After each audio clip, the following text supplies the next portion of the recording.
আল্লাহু আকবার। আমার মালিক বলতেছে যে আমি 40 বছর ধরে ওরে খাওয়াইতেছি, 40 বছরে ভুলেও সে আল্লাহর নাম দিল না। আমি তারে দয়া করে খাওয়াই, বান্দারে খাওয়াই, বান্দারে খাওয়াই, একদিন বুঝে সে আমার ডাকবে এই আশায় খাওয়াই। আর তুমি একদিন একত্র খাওয়া তোমার সাথে, তুমি আমার দেয়ারি দিক তাই পার্টনার হিসেবে খাওয়াবা, এই জন্য তুমি ঘৃণা করে তারা উঠাই দিলে, আল্লাহর নাম নিল না। আর আমি 40 বছর ধরে খাওয়াইলাম।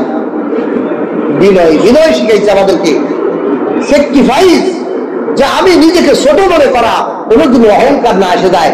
আমি যে একজন মেহমানদারি করাচ্ছি এর ভিতরে যদি অহংকার না এসে যায়, এটা বুঝেছেন। সর্ব কাজে আমাকে বিনয়ী হতে হবে।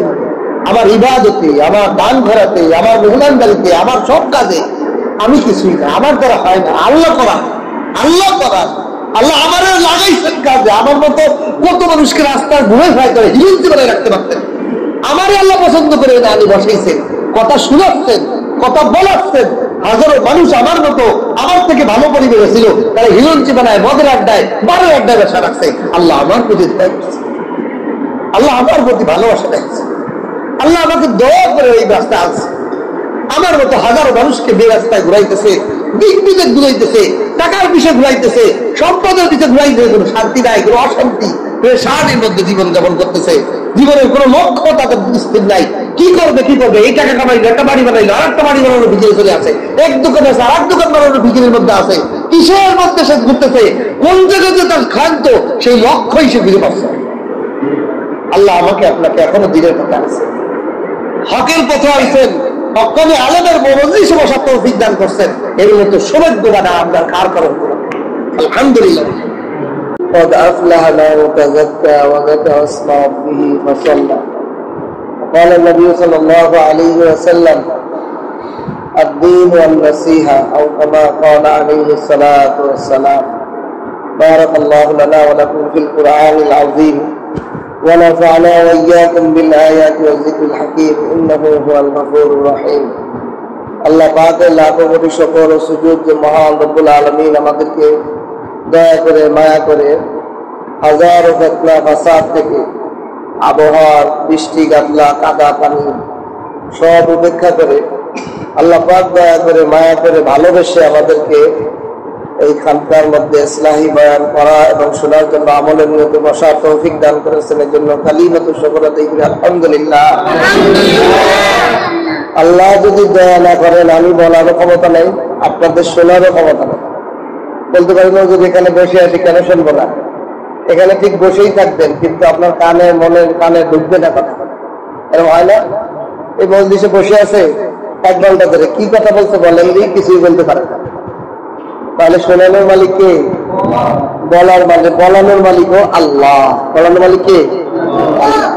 এই জন্য কোন মজলিসে দোয়ার আগে দোয়া করতে হয়, আল্লাহ আমাদের মধ্যে এমন কিছু কথা বের করে দেন যে কথাগুলো আমি বক্তার নিজের জন্য উপকার হয়, এবং যারা আপনারা আসছেন আগ্রহ নিয়ে কিছু কথা শোনার জন্য, নিজেকে ইসলাহ করার জন্য, আল্লাহ যেন আপনাদের খায়েশাত মতো কিছু কথা বা জবান দিয়ে বের করে বলেন আমিন। আল্লাহর পক্ষ থেকে কিছু না হলে কিছুই হয় না। দুনিয়ার দৃষ্টিতে আমরা অনেক কিছু দেখি, যা প্রকাশ্যে দেখি এইটা, কিন্তু বাতিনি ভাবে আরেকটা হয়। কোরআনে কারীমের তাফসীরের মধ্যে লেখে, বনি ইসরাইলের ছেলে সন্তানদেরকে ফিরাউন প্রকাশ্যে জবাই দিতেছিল, তোমাদের মতন বাচ্চা। কত ভয়ানক না? বাবা মার সামনে একটা বাচ্চাকে, একটা ছেলে বাচ্চাকে, বাবা মায়ের কোলের কলিজার টুকরা, এই বাচ্চাটাকে যদি তার বাবা মার সামনে জবাই, এটা পৃথিবীর সবচেয়ে কষ্টের না বাবা মার সামনে। আর মেয়ে বাচ্চাকে ছেড়ে দেয়, জীবিত ছেড়ে দেয়, মানে ওদের মারে না। এখন বলেন, চোখের দৃষ্টিতে মুফাসসিররা বলতেছে, চোখের দৃষ্টিতে দেখেন মেয়েদের উপর জুলুম করছে বেশি না ছেলেদের উপর? চোখের দৃষ্টিতে কি দেখা যাচ্ছে? ছেলেদেরকে জবাই দিয়ে দিচ্ছে, বাচ্চা ছেলেদেরকে, আর মেয়েদেরকে জীবিত ছেড়ে দিচ্ছে। কিন্তু মুফাসসিররা বলতেছেন না, আল্লাহ বলতেছেন না, সবচেয়ে বেশি জুলুম হলো মেয়েদের উপর। কেমনে? আর আপনাদের প্রশ্ন আসে, কেমনে হইল? মেয়ে বাচ্চাদেরকে ছেড়ে দিতেছে ফিরাউন, আর ছেলে বাচ্চাদেরকে প্রকাশ্যে জবাই দিতেছে। আপনি বলতেছেন মেয়ে বাচ্চাদেরকে বেশি জুলুম করছে। হ্যাঁ, কারণ ছেলেরে একবার জবাই দিতেছে, শেষ। কিন্তু এই মেয়েটাকে জীবিত রেখে তার সাথে জেনাবে বিচার করে তাকে দাসী বানাই, তার পুরো জিন্দেগিকে বিষাক্ত বানাই দিচ্ছে, যেটা উনার পাই। তাহলে জুলুম কার উপর বেশি? কিন্তু প্রথম দৃষ্টিতে আমরা কি দেখলাম? দুনিয়াতে আমরা সব কিছু দেখার ক্ষেত্রে অনেক সময় ভুল দেখি, শোনার ক্ষেত্রে ভুল দেখি। আল্লাহর কোরআন আমাদেরকে চোখের চোখ খুলে দেয়, আল্লাহর কোরআন আমাদের কান খুলে দেয়, আল্লাহর কোরআন আমাদের ব্রেন খুলে দেয়, আল্লাহর কোরআন আমাদের জবান খুলে দেয়। এই জন্য কোরআন থেকে যত দূরে থাকে মানুষ, তত সে অজ্ঞ, তত সে মূর্খ। সে পৃথিবীর সবচেয়ে বড় বিজ্ঞানী হয়েও, আইনস্টাইন হয়েও যদি কোরআন বোঝে নাই, কোরআন পড়ে নাই, কোরআনের মনন করে নাই, সে দুনিয়ার সবচেয়ে বড় মূর্খ। ঠিক কিনা? আর যার মধ্যে কোরআনের জ্ঞান এসে পড়বে, কোরআনের বুঝ এসে পড়বে, মালিকের সাথে সম্পর্ক গড়ে তুলবে, তার দেখতে সে গরিব, সে দেখতে দেবে একটা বাংলাদেশের কোরআন মধ্যে সিপার মধ্যে একটা রুমের মধ্যে বসে কোরআন পড়ে, সে হলো পৃথিবীর মহাবিজ্ঞানী। সেই পৃথিবী কি মহাবিজ্ঞানী। এই জন্য আল্লাহ তাআলা আমাদেরকে আল্লাহর কাছে সাহায্য চাওয়া প্রতিটা ক্ষেত্রে। আশরাফ আলী থানভী রহমতুল্লাহ আলাইহি বলেন যে আমি আমার কাছে যদি কেউ প্রশ্ন করতো যে হুজুর এই মাসালা কি, তিনি আল্লাহর কাছে ওই টাইমে মনে মনে দোয়া করে দিতেন, আল্লাহ আমার জবানে এমন সুন্দর উত্তর দেন যে উত্তরটা আমার প্রথমে উপকার হয়, এরপরে যারা প্রশ্ন করছে তাদেরও যদি উপকার হয়। আল্লাহ কারে বলে? আমরা তো প্রতিটা কাজে 2 রাকাত নামাজ যদি পড়ি, 2 দিন দাঁড়িয়ে রাখি, 2 দিন টুপি রাখি, আমার থেকে বড় আর কেউ নাই। বরং ইবাদত আমাকে অহংকারী বানায় দিচ্ছে। আমি যদি আজকে তার দাড়ি টুপি রাখি, আমার বন্ধুদের মধ্যে এখনো দাড়ি টুপি রাখে না, তা আমি ওদেরকে ঘৃণা করি। আরে না ভাই, আমাকে যে আল্লাহ দাড়ি রাখার তৌফিক দিচ্ছেন, আমার তো কোনো ক্রেডিট নেই এখানে, আমার তো কোনো অহংকারের কিছু নাই, আমার প্রতি আল্লাহ দয়া করছে বলে পারছে। ওরে দয়া করলে ও আমার থেকে আরো আল্লাহর ওলি হয়ে যাবে। ঠিক কিনা? এই হলো এই বলছে মূল। আমরা অনেকে নামাজি হইতেছি, দাড়ি হইতেছে, আমাদের দিনের বই হইতেছে, আমরা ছেলে মেয়েকে মাদ্রা পড়াইতেছি, কিন্তু আমাদের এখনো দিনই মিজাজ আসে নাই, আল্লাহ ওয়ালা মিজাজ আসে নাই। আমাদের ইবাদতের মধ্যে অহংকার ভরে গেছে, আমাদের আমলের মধ্যে শয়তান বিষাক্ত অহংকার ঢোকা গেছে। অথচ একটু সামান্য পরিমাণ অহংকার জান্নাতের ঘেরানো পাবে না, জান্নাতের ঘেরানো পাবে না। আজকে আমার বিবিধ বলতেছি যে কথার বিনয়ের সাথে কথা বলাও অহংকার, বিনয়ের সাথে কথা বলাও কি অহংকার হতে পারে না? যেমন একজন মানুষ এমন একটা প্রেক্ষাপটে বলতেছে, চোর রে, আরে চোর তুই যে কত সুন্দর, তুই যে কত সুন্দর করে চুরি করছিস, তোর তো আবার লাঠি দিয়ে আদর করতে হবে। আচ্ছা বলেন, এটা কি চোরের সাথে কি বিনয় দেখাচ্ছে? এই বিনয়টা কি ভয়ঙ্কর, মাইল বইবর, লাঠিতে আদর মানে কি? এটা অহংকার বুঝাচ্ছে না, দাম্ভিকতা বুঝাচ্ছে না, ওর একটা ভয় বুঝাচ্ছে না।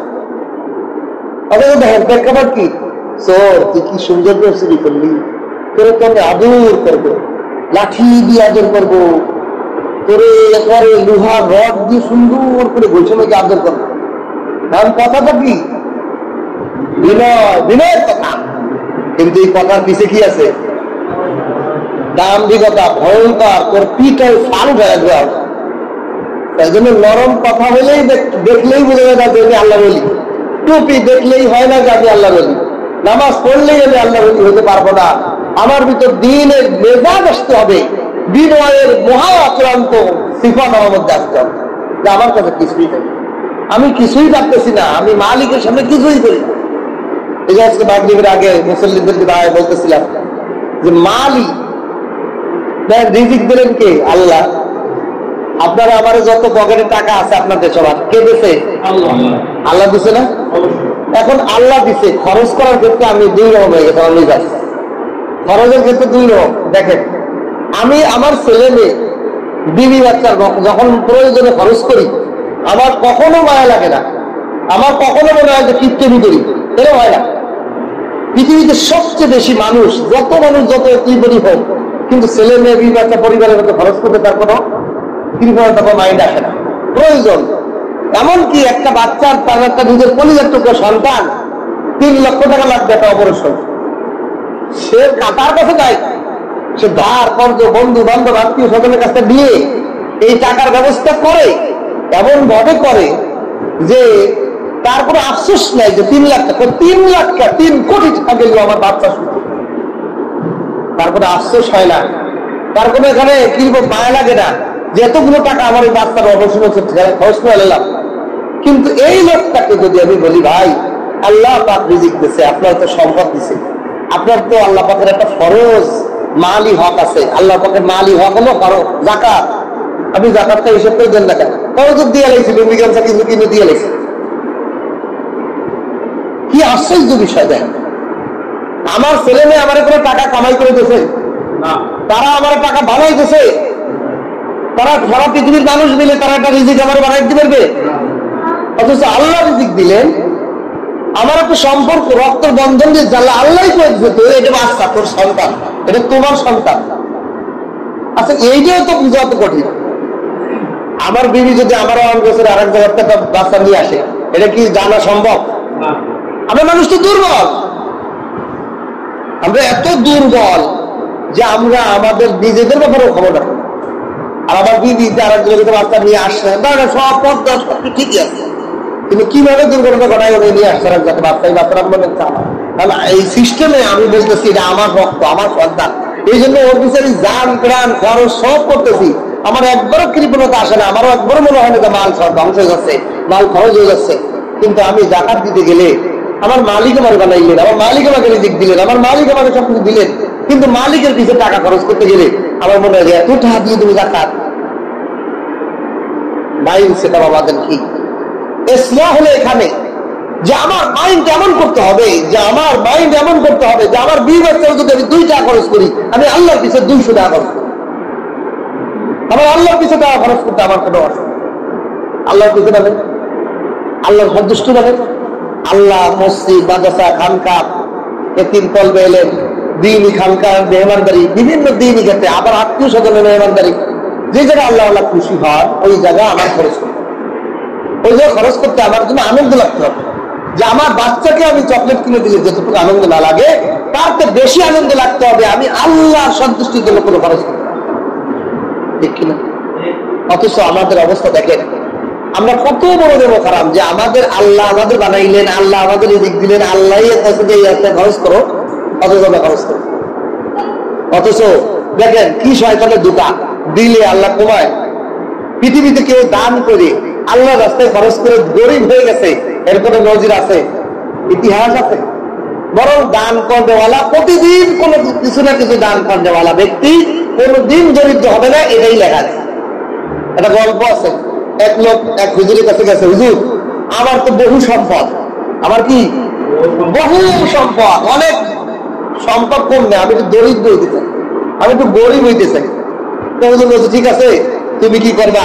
দান খরচ বন্ধ করে দাও, তুমি তো দান খরচ করো কতদিন, এটা বন্ধ করে দাও। এর যাই আরো দান বাড়াই দিচ্ছে, বাড়াই দিলে সম্পদ আরো বাড়ি গেছে। হুজুর কি ব্যাপার? হুজুর সম্পদ তো কমে আরো বাড়ি গেছে, কি করছো? দান আরো বাড়াই দিচ্ছে। জিন্দেগি তো তোমার সম্পদ কোনোদিন তুমি দরিদ্রতার মুখ দেখবে না, যতদিন তুমি দান করবা তোমার দরিদ্রতা কোনোদিন মুখ দেখবে। আল্লাহ আর এক ঘটনা লাগে, এক লোক হুজুর আমারে একবারে জিবরাইলের মাধ্যমে আল্লাহর কাছে দিয়ে আমার কাছে একবারে পাশ করে দেন, আমার যা রিজিক পাবো সব রিজিক আমার একবারে দিয়ে দিন। তোর আমি চাইলে আমার 70 বছর এক টাকা খাবো, এক টাকা একবারে দিয়ে দিন। আমি যদি আপেল 1 পিক আপ খাই, 1 টাকা একবারে দিয়ে দিন, যা আমার রিজিক আছে একবারে আমার দিয়ে দিন। ঠিক আছে আর পাবা না? ঠিক আছে আমি রাজি আছি, দিয়ে দেবো। দিয়ে দিচ্ছে, এরপরে কি সব দান করে দিচ্ছে। কারণ জিবরাইলকে আল্লাহ আল্লাহ আল্লাহ জিবরাইল বললে আমার রিজিক বরাদ্দ করো। মিকাইলকে বলো ডিপার্টমেন্টে, মিকাইল ইসলাম আমার ইয়ারে ছিল, জিবরাইল ইয়ারে ছিল, যে আল্লাহ আপনি তো তার সব রিজিক দিয়ে দিয়েছেন, আবার বরাদ্দ মানে? তো আমার বাবলা তো একা খাই নাই, আমার বাবলা কি করে নাই, একা খাই নাই। আমি এই জন্য বাচ্চাদেরকে এটা শিখিয়ে দিই। আমি আমার নিজের আমল নিজের অভিজ্ঞতা থেকে বলতেছি। আমি ওই খায়রুল মাদ্রাসা যখন পড়াইতাম, এই ছোট ছোট বাচ্চারা আমার কাছে আসতো সব সময়, ওদেরকে গল্পের মধ্যে বুঝাইতাম। একদিন বলতেছি একটা এরকম ছোট্ট বাচ্চা আসছে, এটা আপনাদের অনেক এই গল্পের মধ্যে অনেকগুলো ইসলা আছে, বুঝে নেবেন। এই বাচ্চা একটা ছোট্ট বাচ্চা আসছে, হুজুর আপনার আমার খুব ভালো লাগে, আপনাকে আমি এই 2টা কলা হাতিয়ে দেব। আমি বললাম বাবা তোমার কলা তো আমি খাইতে পারবো না। আপনাকে প্রশ্ন, কেন খাইতে পারবেন না? এই মাসালা মনে রাখবেন।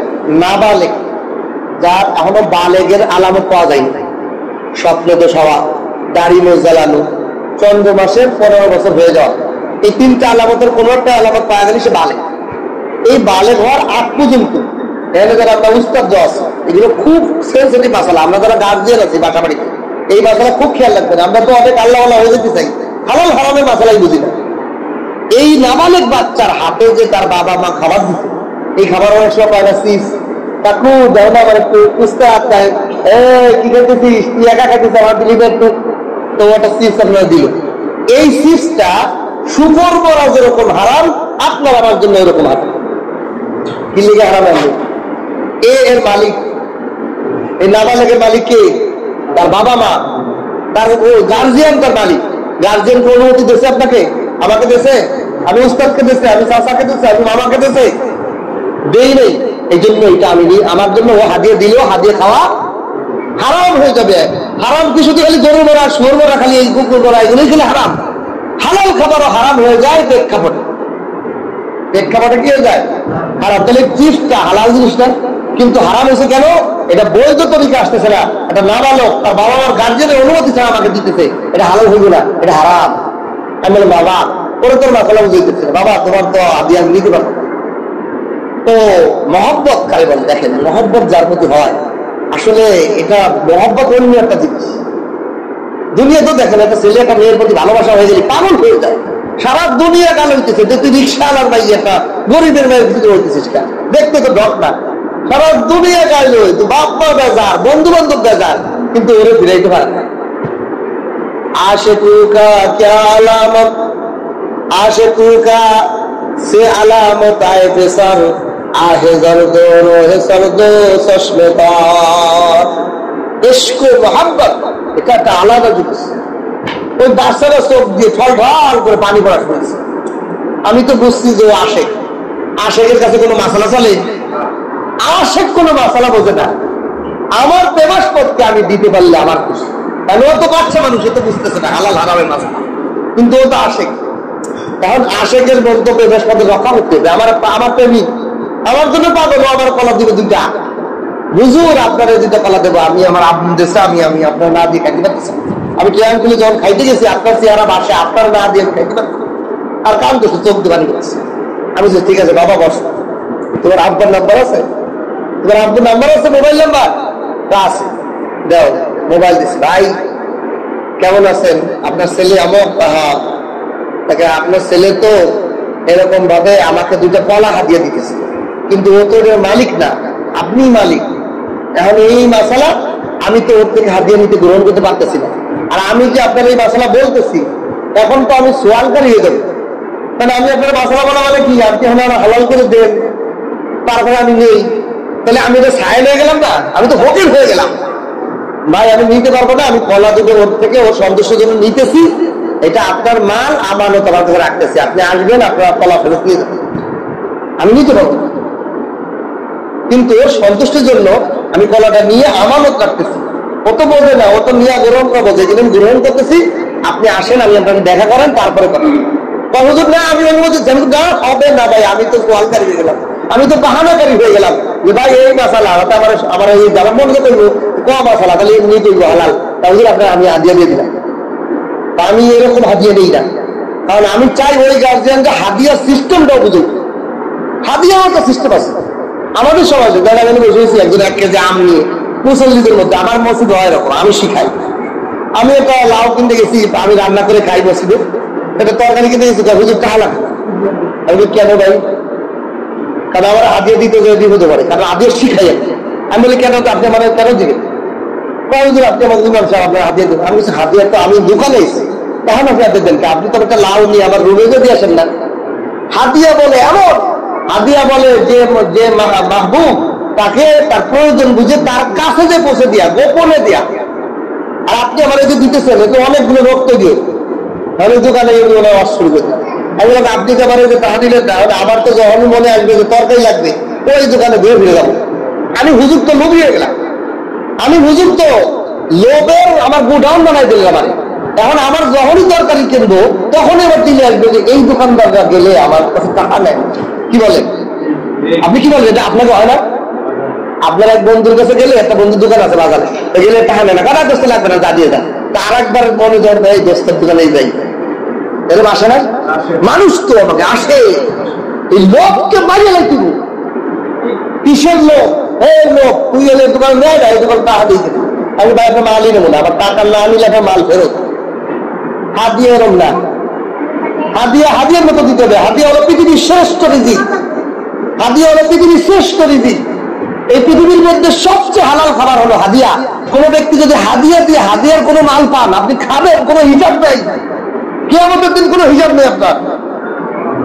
পৃথিবীতে যদি কেউ কোনো হাদিয়া দেয়, ধরেন আপনি 1 লাখ টাকা হাদিয়া দিচ্ছে, একটা বিশাল 1 প্লেট গরুর গোশত দিচ্ছে, আপনি পেট ভরে খাওয়ার পরে যদি আরো খাদ্য পারেন, আরো খাবেন। কেন খাবেন? হাদিয়া হলো পৃথিবীর শ্রেষ্ঠ হালাল রিজিক। হালাল রিজিক আপনার ঈমান আমল বাড়ায় দেয়, ঈমানের মধ্যে আমলের মধ্যে নূর তৈরি করে দেয়। আমি ঘটনা মনে পড়ে গেল, এটা মনে রাখেন। আরেকটা ঘটনা চলতেছে, ইমাম শাফি রহমতুল্লাহ আলাইহি, ইমাম শাফি রহমতুল্লাহ আলাইহি, ওনার এক উস্তাদ, ওনার 3-4 মেয়ে আছে। তা ওনার মেয়েদের কাছে খালি বলে, আমার এক ছাত্র এখন বর্তমান পৃথিবীর একজন বড় ইমাম, বড় আলেম, বড় ফকি, বড় জাহেদ, বড় আবেদ।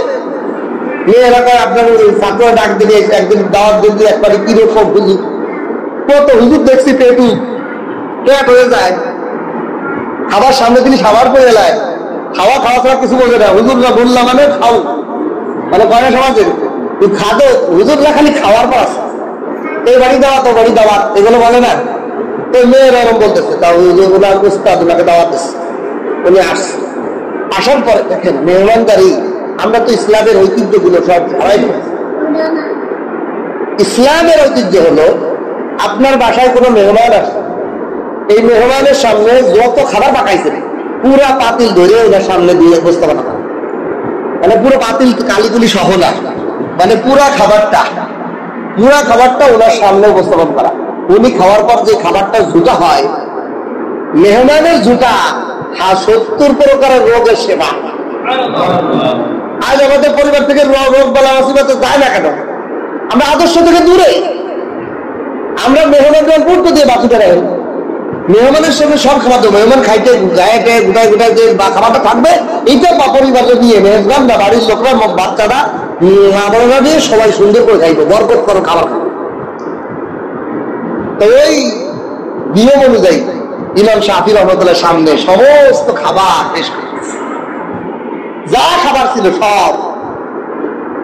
ইমাম শাফি রহমতুল্লাহ আলাইহি খাবার পাইয়া একবারে পাতিল কাহিয়ে তুলে সব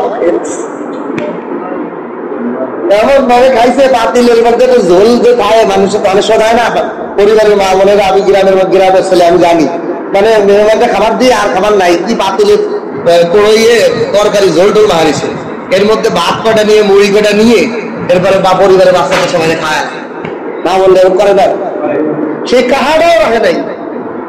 ইমাম সাহেব সব খেয়ালিছে, মেয়েরা ইমাম শাফি রহমতুল্লাহ উস্তাদের মেয়েরা কয়, কি হুজুর যে দাওয়াত দিচ্ছে, কি ছাত্র, কি বলে হুজুর বলছে পেটু, আমাকে মেজবানের লেগে একটু খাবারও রাখবে না, সব খেয়ালিছে, পাতিল কাহিয়ে দিয়ে খেয়ে ফেলছে একবারে। এইবার দেখ বসে কি রোগ ইবাদতকারী, এত খাইলো, রাতের বেলা নাক দেয় ঘুমায় না, কি ইমাম শাফি রহমতুল্লাহ রাতের বেলা ঘুমাইতে দিছে, করে সুন্দর করে শুয়ে রয়েছে। সারা রাত মেয়েরা পাহারা দেয়, তাহাজ্জুদ পড়ে কিনা, কান্নাকাটি করে কিনা, দোয়া করে, কোনো উঠাও নাই, কোনো নফল নামাজও নাই, কোনো কান্নাকাটিও নাই, কোনো জিকির তেলাওয়াতও নাই। মাইয়েরা তো রাগে ফাইলে, কি হুজুর পেটুক সারা রাত ধরে ফজরের অবস্থা পড়ে কিনা একটু। আবার ওই সময় ইসলামিক কালচার ছিল এরকম, মসজিদের মধ্যে কোনো বাথরুম ওযুখানা ছিল না। বাসার থেকে আগের যুগে এরকম ছিল, বাসার থেকে ওযু ইস্তেঞ্জা সব করে মানুষ মুসলমানরা মসজিদের কাছে কোনো বাথরুম ওযুখানা ছিল না। মেয়েরা চিন্তা আছে যে কি আরে দেখ ফজরের নামাজে জামাতের আর 5 মিনিট আছে, ঘরের থেকে উঠে বদায় বসে গেছিল। সর্বনাশ, এই হুজুর তো সাংঘাতিক পেটু, সারা রাত ডাকতে ঘুমায়, ওযু ছাড়া ফজর নামাজ পড়তেছিল, কারণ মসজিদে ওযুখানা নাই, ওযু ইস্তেঞ্জা কিছুই নাই। সে ঘুম থেকে উঠেই যদি মসজিদ চলে গেছে, ওযু পাইলো না, ধরলো না, বলে ওযু তো ওযু ছাড়া নামাজ পড়ে গেছে। ফজরের নামাজ পড়ে আসছে, বাপরে ধরছে, কি আপনার ছাত্র এত প্রশংসা, এত ভালো, এত কিছু কইলেন। সেই ছাত্র দিকে একটু রাত ভর ঘুমাইছে, কোনো ইবাদত বন্দেগী নাই, তাহাজ্জুদ নাই, আর ওযু ছাড়া ফজর নামাজ পড়ে। এবার বাবারও মানে খটকা লেগে গেছে, বিষয়টা বুঝতেছে। উস্তাদ থাকে না অনেক সময়, মক্তবের উস্তাদ কারি সাহেব অনেক বড় হয়ে গেছে, তার ছাত্র অনেক বড় আলেম হয়ে গেছে, থাকে না সাদা সিধে একটু গ্রামের উস্তাদ। উস্তাদ যখন কিরম ভালো লাগছে, উস্তাদ ফজর নামাজ পড়া বলতেছে, বাবা আমি তো কিছু বুঝতেছি না, আমি তো তোমার এই প্রশংসা করছি, এই বিশাল প্রশংসা করছি, তুমি বড় আলেম, বড় বুজুর্গ, বড় কিছু, কিন্তু তোমার আমলের সাথে তো আমার মিলতেছে না। বাবাটা আমার বুঝাই বলে যে সব খাবার তুমি খেয়ে লাইলে, মেজবান তো মেজবানের জন্য তুমি থই, তুমি থইলে না, সারা রাত ঘুমাইলে, তাহাজ্জুদ করলে না, জিকির করলে না, ফজর নামাজ ওযু ছাড়া পড়ে আসলে, ব্যাপারটা কি? ইমাম শাফি রহমাতুল্লাহ আলাইহি বলেন, উস্তাদ আল্লাহ তাআলা আমাকে এমন এক মিজাজ দান করছে, আমি হালাল খাবারের ঘ্রাণ বুঝতে পারি, হালাল খাবারের ঘ্রাণ আমি বুঝতে পারি, আমি পেট ভরে তৃপ্তি সহকারে খাবারই পাই না। হালাল খাবার পাওয়া বড় দুষ্কর হয়ে গেছে সমাজে। আমি আপনার খাবার থেকে হালালের ঘ্রাণ পেতেছি, আর হালাল খাবারের কোনো হিসাব নেই আল্লাহর কাছে। আর হালাল খাবার যত খাবে তত রুহের মধ্যে নূর তৈরি হয়, আমলের আগ্রহ তৈরি হয়, আমলের জজবা তৈরি হয়। তা আমি এই জন্য সব খাবার খেয়ে নিচ্ছি। মাশাআল্লাহ, তাহলে এই বুজুর্গি প্রকাশ করে না, সারা রাত্রে ঘুমাই থাকলে, তাহাজ্জুদ করলে না, জিকির করলে না, কান্নাকাটিও করলে না, হুজুর আমি আজকে রাতে কোরআনের একটা আয়াত থেকে 400 মাসালা ইস্তেমবাদ করছি, সুবহানাল্লাহ। আর একটা মাসালা ইস্তেমবাদ করলে 12 বছর মসজিদের মধ্যে 24 ঘন্টা তাহাজ্জুদ, ইশা, নওয়াফিল সব ইবাদত করলে যে পরিমাণ সব, একটা মাসালা ইস্তেমবাদ করলে এই পরিমাণ সব। তাহলে আমি তো একটা আয়াত, কোরআনের একটা আয়াত দিয়ে 400 মাসালা বের করছি, ইস্তেমবাদ করছি উম্মতের জন্য, এই আয়াত থেকে এই মাসালা। আল্লাহ তাহাজ্জুদ লাগবো, তাহাজ্জুদ লাগবো। এই জন্য উলামা কা ধম আবেদ কা তাহাজ্জুদ কিছুই নেই। উলামা ইকরামের রাতের ভোরটাও একদিন আবেদের সারা রাত ইবাদত থেকে দাম হক্কানি আলেম। তখন পরে বলতেছে, তা তুমি ফজরের নামাজ ওযু ছাড়া বললে কি? হুজুর আমি তো সারা রাত শুয়ে শুয়ে মাসালা ইস্তেমবাদ করছি, আমি তো ঘুম যাই না, আমি ইশারা দিয়ে ফজরের নামাজ পড়েছি। আল্লাহু আকবার। এই জন্য হালাল খাবারের মধ্যে কি আছে? বরকত আছে। ওই বরকত কোথা থেকে লাভ? ওই যে বাচ্চার মাসালা, আমরা তো হালাল হালাল বুঝি না।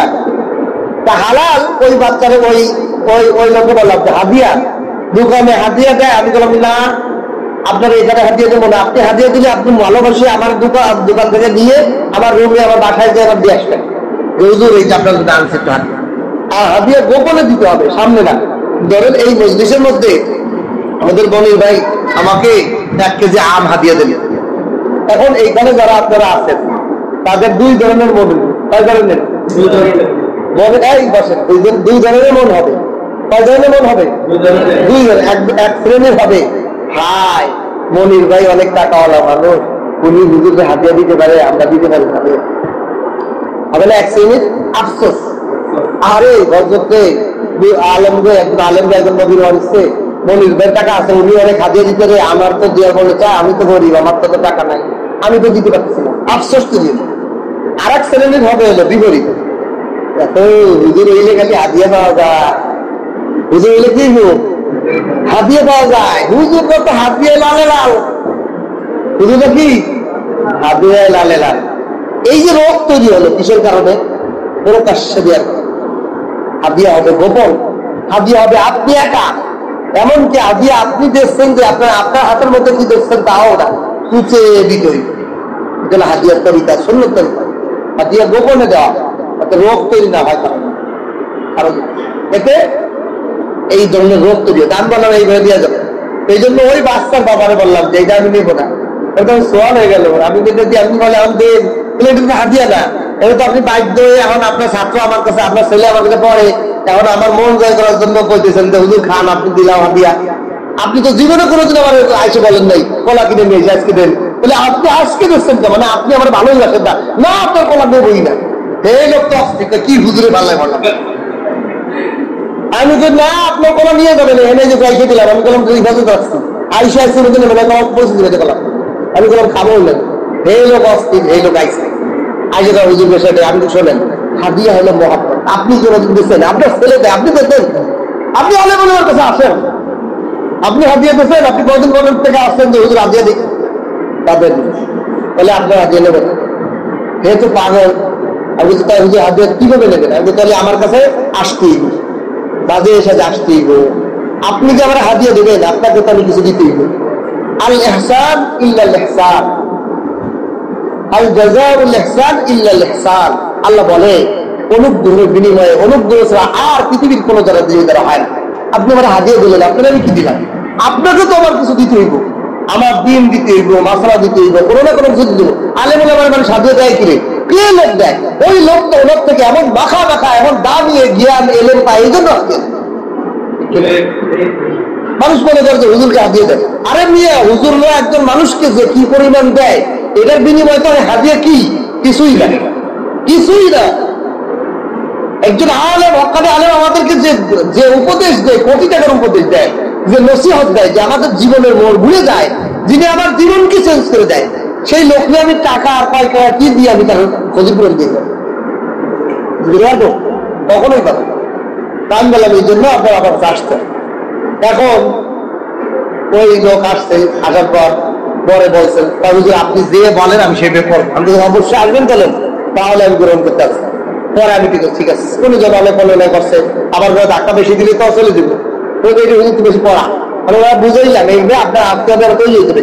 আপনি যদি এই কলা দেওয়ার পরে আর জীবনে কোনোদিন কলা না দেন, বলে গেলাম আমার দাবি থাকবে, আবার কলা দিতে হইব, আপনার দিতে হইব, আপনি নিজের ইচ্ছা করে কবে দেবেন, কি দেবেন, কবে দেবেন, এটা দিতে হবে। এটা যদি দিতে পারেন তাহলে বলবো যে আপনি আসলে মহব্বত করবেন, তাহলে আমি গ্রহণ করবো, তাহলে আমি রাজি আছি। তাহলে আর কলা রাখছে, উনি চলে গেছে, ওটা বাচ্চা খুশি হয়ে গেছে। এখন বাচ্চাদেরকে বুঝাইতেছে, এই শোনো, আল্লাহ দিয়া রিজিক আল্লাহর পক্ষ থেকে আসছে না। এখন এই কলা এই একটা বাচ্চাটা আমার দিয়ে গেছে, ও তো রায় দিচ্ছে, ওই কলা রয়ে গেছে, আমি খাইনি। এখন দুটো বাচ্চা আছে, ওটা কি, আমি কলা, আমি বুঝছি ওদের কলা দেখছে, বাচ্চা মানুষ তো ফলগুলো দেখলে, ওরা দুইজন আসছে, দুইজন বাচ্চা। আমি বললাম দুইজনকে দুটো হাত দিয়ে দিলাম, তোমাদেরকে হাত দিয়ে দাও, ছোট বাচ্চারা হাত দিয়ে দিয়ে ওরাও খাইতে পারে, পরে ওর বাবার গার্জেনের অনুমতি ছাড়াও দিয়ে। তবে এই ক্ষেত্রেও কিছু সতর্কতা আছে, যেমন অনেক সময় আমরা টাকা হাত দিয়ে দিই, কিন্তু টাকাটা বিপদ হয়ে যায়। যেমন আমার অভিজ্ঞতা বলি, আমার যে ছোট্ট মাদ্রাসা, মাদ্রাসার ছাত্রদের এক লোক মহব্বত করে বাজারে 50 টাকা করে 3 জনে দিচ্ছে।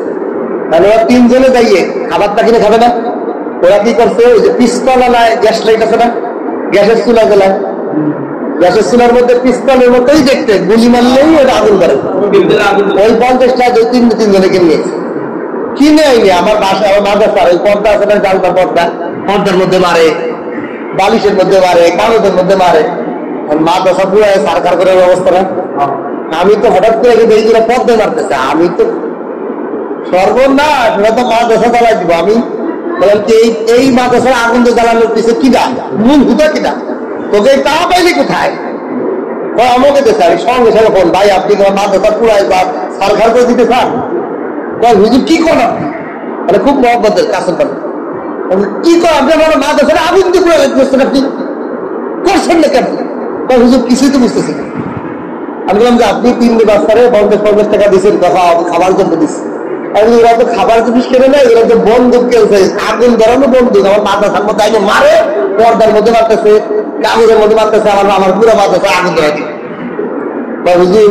কি করা, কি কি হয়ে গেল? আমি তো এই জন্য দেই নেই। আপনি তো দেখেন এই জন্য গার্জিয়ানের নলেজ দিতে কিছু জিনিস আছে, গার্জিয়ানদের নলেজ দিয়ে দেওয়া, যে ওদের আমি ওদেরকে 50 টাকা দিতে চাইছি, তাহলে ওরা কিভাবে খরচ করবে এটা বুঝিয়ে দিতে হবে, যে তুমি এটা এই মজা কিনে খাও। আর খাবার জিনিস যেগুলো মজার যেগুলো দুর্ঘটনার নাই, সেগুলো অনুমতি ছাড়া দিয়ে। আশরাফ আলী থারিদা, শামসুল্লাহ ফরিদপুরের রহমতুল্লাহ আলাইহি, ওনার এক মুরিদ, ওনার বাচ্চা দূরে দেখতেছে, এক লোক 10 টাকা হাতিয়ে দিচ্ছে, 10 টাকা দিচ্ছে। শামসুল্লাহ ফরিদপুর ডাকছে, এই মেয়ে দিতে তুমি কি আমার ছেলেকে ডাকাত বানাবা? কিরকম বিষয়? এই তুমি কি আমার ছেলেকে ডাকাত বানাবা? হুজুর ভুলে কি বিষয়টা বুঝলে? তুমি আমার ছেলে টাকা দিচ্ছ? তো ভালোবেসে দিচ্ছে, মজা কিনে খাবে না। তুমি যে 10টা টাকা দিছো, এই 10টা টাকা পাওয়ার পরে ও কি করবে? তুমি শোনো, শোনো ভালো ভাই, তাহলে ও যে 10টা টাকা যার কাছে পাইলো, এই লোককে যখন আগামীতে আর একবার দেখবে, তখন ওরা পাইপ যেরকম ঘুরবে, মানে উনি ধরো এদিক ফিরে আসছে, এই বস্তু ঘুরে সামনেতে ঘুরবে, সামনেতে আসবে যে আমি আইসি, আমার আবার 10টা টাকা। এটা বাচ্চাদের করলাম স্বভাব, সব বাচ্চাদের আমরাও করে কিনা, মানে যে মজা দেয় তার সামনে দিয়ে, তার তো আমি ভালো পরিচিত না, একদিনে কেউ দিচ্ছে, তাহলে এখন তারও তো দেখা দিতেই। এই যে আমি করলাম আইসি সামনে, মানে সে যেদিক ঘুরে সে আমি ওইদিক ঘুরে যেতে হয়, দ্বিতীয় দিন এই করবো, পরে আবার দিল 10 টাকা, কি আসে আসে বাবু দেওয়া, আবার দিল, এরপরে কি করবে? আর ঘুরবো না, এবার এসে টাচ করবো, আমি আইসি। বাচ্চাদের স্বভাব দেখছিল, যার কাছে মজাটা পায় তার কাছে টাচ দিব, এই যে আমি, ও তুমি টাকা দিচ্ছ, আবার টাকা দিচ্ছ, এরপরে দিন কি করবে? এইবার আর টাচ নাই, এবার পকেট ধরবে, কি বলবো? পকেট হাত দিব, তাহলে এটা কি চোর বানাইলো না? ওই সাহসটা পাইলে পাইতে। এই জন্য আমি আমার বাচ্চাদেরকে নিয়ম করেছি, আপনারাও করবেন, যে কারো কোনো কিছু নিতে হলে আব্বু আম্মুর অনুমতি লাগবে। আমার এক চাষা, ওর দাদা হয়, আবার চাষতে চাষা, সেই চাষা ওরে মজা কিনে দেবে, আচ্ছা আসো দাদা ভাই, ও একবার আমার দিকে তাকায়, একবার দাদার দিকে তাকায়, পরে আমার চাষা, আমার চাষা এই আবি কি হয়েছে, আসে না কেন? আমি তো আইবো না, আমার অনুমতি চা, ও যাইবো না, আমি বলো যাও দাদা দিবে, দাদা খাবার কথা। এই যে বাচ্চাদের কন্ট্রোলিং করতে হবে বাচ্চাদের, এবং বাচ্চাদেরকে আপনি অন্য মানুষ থেকে বেশি হাতিয়ে দেবেন, বেশি বেশি মজা দেবেন। অনেক গার্জিয়ান আছে, আমি আমার সন্তানকে দিই না, অন্য মানুষ দেয়, তার মামা দেয়, খালু দেয়, এই জন্য আমার কথা মানে না, ওর মামার কথা মানে। কার কথা মানে? তোমার কথা মানে। কেন? এটা আমার আপনার দোষ। পৃথিবীতে সবচেয়ে বেশি মজার খাবার দেবে বাবা মা, যাতে অন্য কোনো মানুষের মজার প্রতি বাচ্চারা দাপিত না হয়। তাহলে এই বাচ্চাটা আপনার পাগল থাকবে সাথে না, আমার আব্বু চকলেট পেয়ে যায়, তোমার চকলেট খাবো না। অনেক বাচ্চা এটা বলে, কেন বলে? ওর আব্বু আমি বেশি দেয়, ও যা চায় তার আগে দেয়, যে তুমি কি করতে চাও, তোমার আমি দেবো, অন্য মানুষের কাছে লোভ করবো না, আমার কাছে বলবো আমি তোমার খাও। এই যে বিষয়গুলা পরে ওই লোক ওই বাচ্চা দুজনে আমি যখন হাঁটিয়ে দিয়ে দিলাম, কলা দিলাম, হুজুর আপনি খাবেন না। আমি যখন শোনো, আল্লাহ পাকের সিস্টেম হলো, তুমি যদি আল্লাহ যে রিজিক দিচ্ছে, এই রিজিক থেকে তুমি যদি কাউকে দিয়ে দাও, আল্লাহ তোমাকে 10 গুণ দিবে। কয়জন দিব? আমি তোমাদের 2 জনকে 2টা কলা হাতিয়ে দিচ্ছি, আল্লাহ আমার ইচ্ছা দিতে পারে না? তাহলে কইছি, কিন্তু হবে কিনা এটাকে আমি জানি।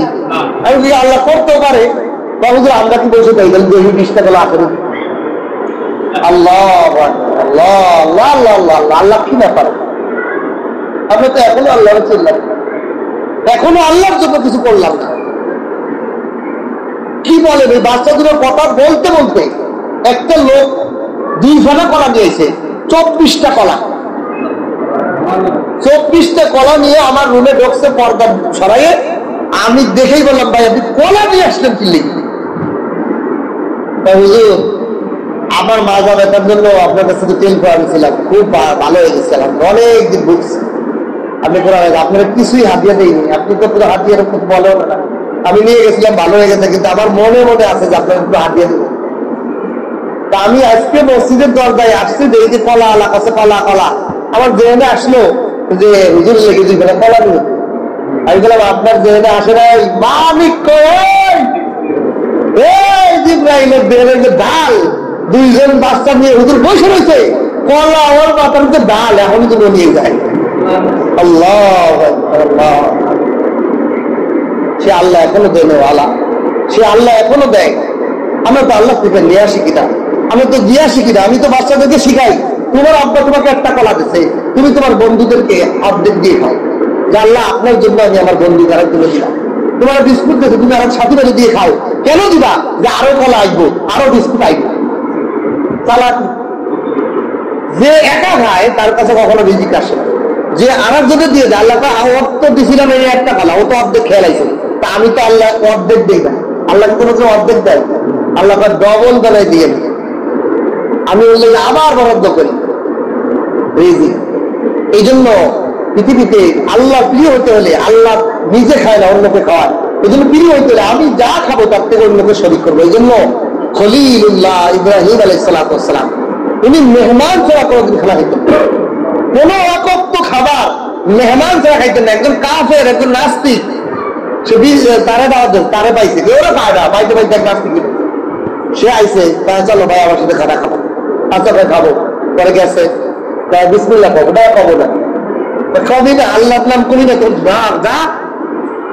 আল্লাহ কি তুমি খাবার দিলে না, এমন ইব্রাহিম তোমার কথা বিরাজ ওটাই কেনে খাও না কো ইব্রাহিম। সে আয় 40 বছর বয়সে এত রিজিক তারে আমি খাওয়াইলাম, সে জীবনে একবার বিসমিল্লাহ কই নাই, আমি আর কই নাই, আর তুই ইব্রাহিম না করি। আল্লাহ আমার মালিক বলতেছে যে আমি 40 বছর ধরে ওরে খাওয়াইতেছি, 40 বছরে ভুলেও সে আল্লাহর নাম দিল না। আমি তারে দয়া করে খাওয়াই, বান্দারে খাওয়াই, বান্দারে খাওয়াই, একদিন বুঝে সে আমার ডাকবে এই আশায় খাওয়াই। আর তুমি একদিন একত্র খাওয়া তোমার সাথে, তুমি আমার দেয়া রিজিক তাই পার্টনার হিসেবে খাওয়াবা, এই জন্য তুমি ঘৃণা করে তারা উঠাই দিলে, আল্লাহর নাম নিল না, আর আমি 40 বছর ধরে খাওয়াইলাম। বিনয়, বিনয় শিখাইছে আমাদেরকে, স্যাক্রিফাইস, যে আমি নিজেকে ছোট মনে করা, কোনো দিন অহংকার না এসে যায়। আমি যে জন্য মেহমানদারি করাচ্ছি এর ভিতরে যদি অহংকার না এসে যায়, এটা বুঝেছে। সর্ব কাজে আমাকে বিনয়ী হতে হবে। আমার ইবাদতে, আমার দান ঘরাতে, আমার মেহমানদারিতে, আমার সব কাজে আমি কিছুই না, আমার দ্বারা হয় না, আল্লাহ করা, আল্লাহ করা।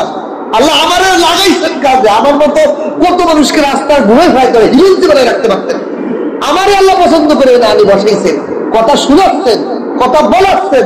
হাজারো মানুষ আমার মতো, আমার থেকে ভালো পরিবেশে ছিল, তারা হিলঞ্চি বানায়, মদের আড্ডায়, বারের আড্ডায় বসা রাখছে। আল্লাহ আমার প্রতি, আল্লাহ আমার প্রতি ভালোবাসা দেখছে, আল্লাহ আমাকে দয়া করে এই রাস্তা আছে। আমার মতো হাজারো মানুষকে বেরাস্তায় ঘুরাইতেছে, দিক বিদেক ঘুরাইতেছে, টাকার পিছিয়ে ঘুরাইতেছে, সম্পদের পিছিয়ে ঘুরাইতেছে, কোনো শান্তি নাই, কোনো অশান্তি, সারাদিনের মধ্যে জীবন যাপন করতেছে। জীবনের কোনো লক্ষ্য তাদের স্থির নাই, কি করবে কি করবে, এই টাকা কামাইলো, একটা বাড়ি বানাইলো, আর একটা বাড়ি বানানোর ভিতরে চলে আছে, এক দোকানে আছে, আর এক দোকান বানানোর ভিতরের মধ্যে আছে, কিসের মধ্যে সে ঘুরতেছে, কোন জায়গাতে তার ক্লান্ত, সেই লক্ষ্যই সে খুঁজে পাচ্ছে।